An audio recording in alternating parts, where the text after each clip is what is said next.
Hola, me llamo Walter Sánchez. Hoy voy a entrevistar a mi abuelito llamado Abraham Sánchez Wolf, que fue un policía que investigó sobre el terrorismo de la década de los 80 en el Perú. Hola, abuelito, te quiero hacer una serie de preguntas. Últimamente oigo noticias sobre el terrorismo y comunismo. ¿Puede explicarme brevemente su significado? Terrorismo y comunismo prácticamente son sinónimos, sino que el terrorismo es el medio, el camino para llegar al comunismo.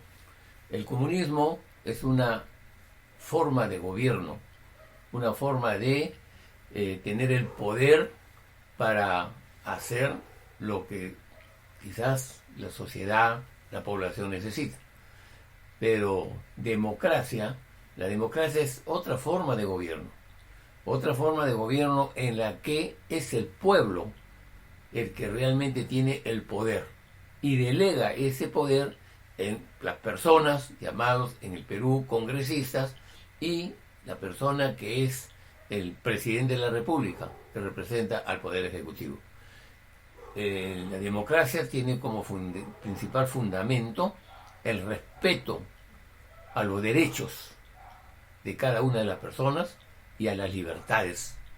Sin eso prácticamente no hay una convivencia pacífica entre toda la población. Esa es la gran diferencia entre lo que es democracia y comunismo. Ah, eh, Siguiente pregunta. ¿Cuáles son las principales diferencias entre el comunismo y la democracia? Como ya te dije, la democracia como base principal respeta la vida, las libertades y los derechos de las personas. El pueblo respeta y tiene claro que el poder emana del pueblo y el pueblo tiene mecanismos para poner, para elegir y revocar, sacar a esas autoridades. Las autoridades no pueden hacer lo que le da la gana, no pueden quedarse en el gobierno el tiempo que quiera. El pueblo los pone y el pueblo los saca. Sin embargo, en un gobierno comunista eso no existe, porque es un gobierno autócrata, dominante, que se queda en el poder y todo emana desde el Estado. Y el Estado dirige inclusive eh, qué debemos, hasta qué debemos hablar, porque prohíbe la libertad de expresión, la libertad de reunión, hasta dónde vamos a estudiar o hasta qué debemos comer. Todo eso nos los impone desde el Estado. Esas son las dos grandes diferencias entre lo que es el comunismo y lo que es la democracia.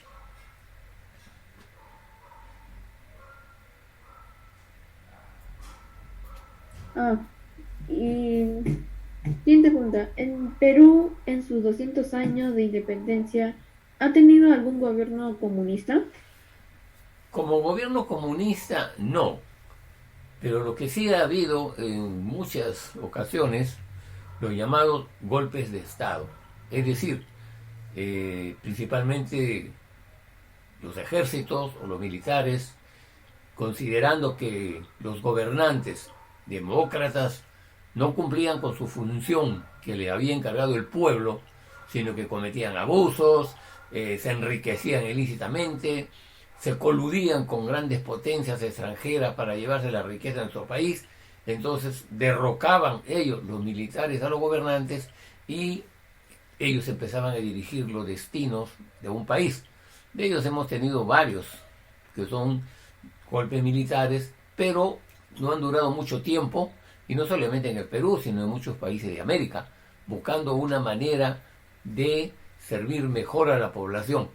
Pero lamentablemente se privaban de muchos de los derechos fundamentales que tenían, que necesitaban y exigían como derecho la población. Por eso no duraba mucho y nuevamente retomamos el camino de lo que es la democracia. El pueblo se imponía al nombrar y derrocar a sus autoridades. Esa es la gran diferencia entre estas dos formas de gobierno. Ah, ok.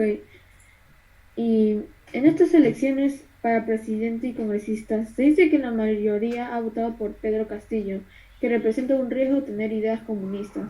¿Por qué ha ocurrido eso?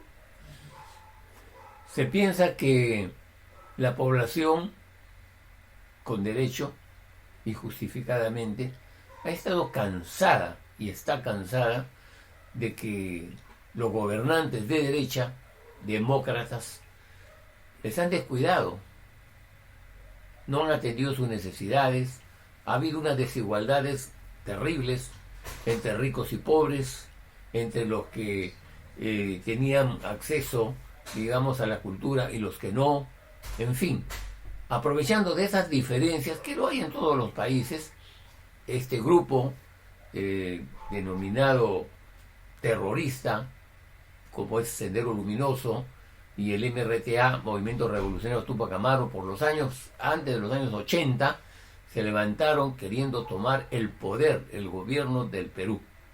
Y así, a través del terror, matando a poblaciones enteras, asesinando niños, ancianos, mujeres, y bombardeando edificios, matando perros, colgándolos en los postes, derramando sangre por doquier con violencia. Querían dominar la mente de la población a través del terror. Y de esa manera querían imponerse como gobierno. Y ese es el temor que pasa con este candidato actual, que se denomina Pedro Castillo, que la población piensa, presidente, de que nos va a llevar a lo que es el comunismo, y que ya hemos definido qué es el comunismo.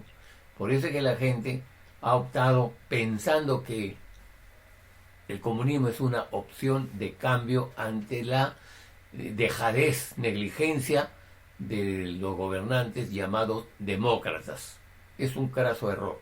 Lo que pasa es que la democracia en el Perú está en crecimiento, se está formando y son fases que tienen que irse mejorando. La democracia se tiene que perfeccionar, no solamente en el Perú, sino en el mundo. Eso es lo que puedo decirte. Y, sí. Y finalmente, ante esta grave situación, los jóvenes cristianos, ¿qué actitud podemos adoptar?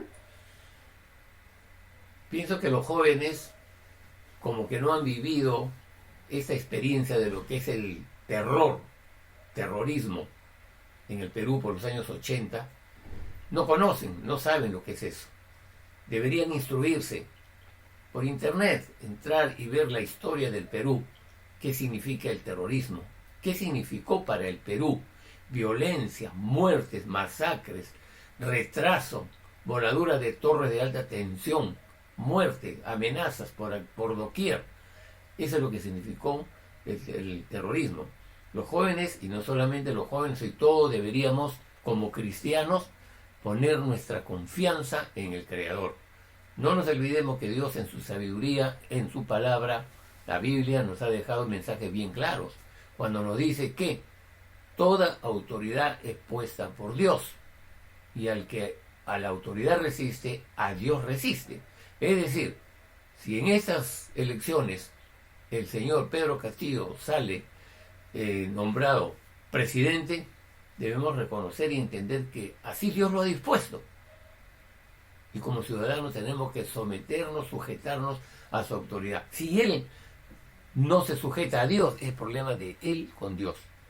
Y también hay mensajes claros para los que gobiernan alejados de Dios, cuando nos dice Dios de que cuando el justo gobierna, el pueblo se goza. Pero cuando el impío gobierna, el pueblo gime. Por eso debemos estar muy atentos a leer, obviamente, lo que es la Constitución, nuestros derechos, nuestros deberes, pero también debemos enterarnos y leer lo que es la palabra de Dios, porque ahí está el mensaje de lo que Dios tiene para cada uno de nosotros, los peruanos y todas las personas en el mundo, ante estas dificultades, en estas crisis de gobiernos en la que hombres se levantan contra hombres, violencia para combatir la más violencia. Eso no debemos permitirlo. Tenemos que refugiarnos en el Dios Todopoderoso. Él nos ama y Él nos cuida. Ese es el mensaje que te puedo decir como cristiano. Bueno, eso sería todo. Gracias por tu tiempo. Dios te Gracias, bendiga. gracias, que Dios los bendiga a todos.